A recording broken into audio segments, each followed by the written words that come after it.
What's up guys, welcome to your 28th Java tutorial, and in this tutorial I'm going to be creating just a basic array table to show you guys visually the index and value of each array. So let's go ahead and just make a header for our table using a system out print line statement, and I'm just going to put index and then put a tab, and \t is just a tab. It's like 5 spaces or something. I didn't feel like typing 5 spaces because I'm lazy. Just put \t, then push value. Let me show you guys what this is real quick. This gives you this index value, and that's the header for our table. So now we have a header. I can go ahead and enlist the index and value of each array. But before we do that, we need an array, of course. So I'm going to make an integer array called Bucky, and I'm going to use that array initializer that we used last time, and go ahead and add like 5 or 6 values or something. Add like 32, 18, 54, and 2. It doesn't really matter how many values you add, as you'll see why later on.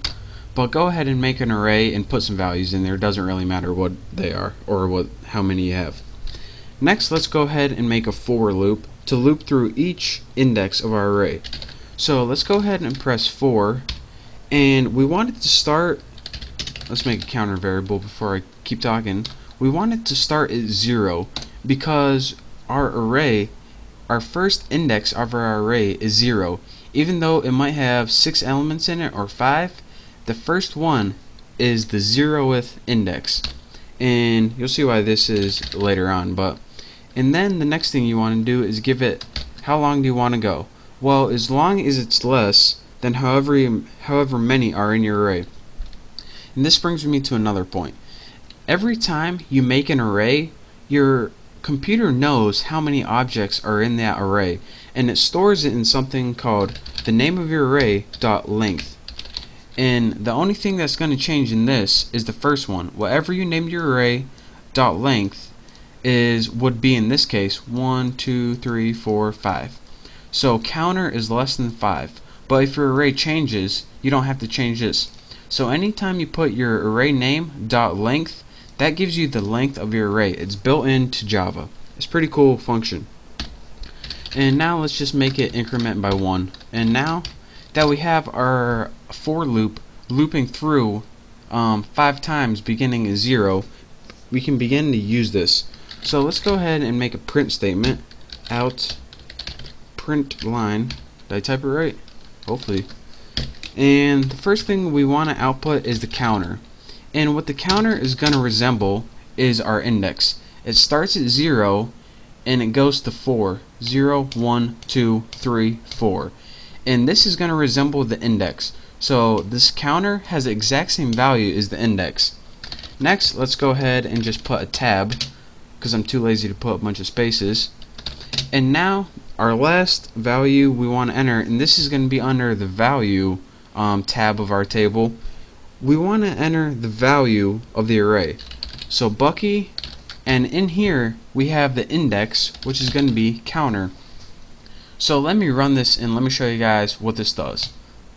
Hopefully I don't have any errors, and I don't. So here's what it does. As you can see, we have built a nice little table right here that shows us what index of our array is and what the value is. So Bucky 0 equals 32, 1, 12, and so on. And as you can see, Bucky 0 equals 32, 1, 12, 2, 18, 354, 4, 2.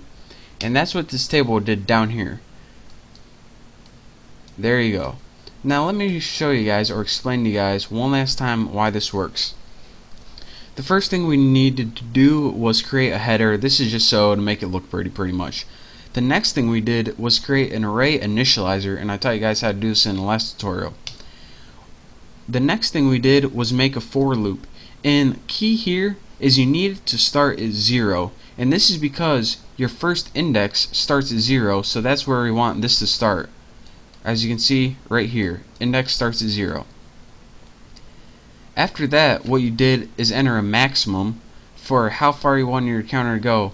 And your maximum depends on how big your array is, and you can get this by the special length thing I told you about. and of course you want to go through it one at a time.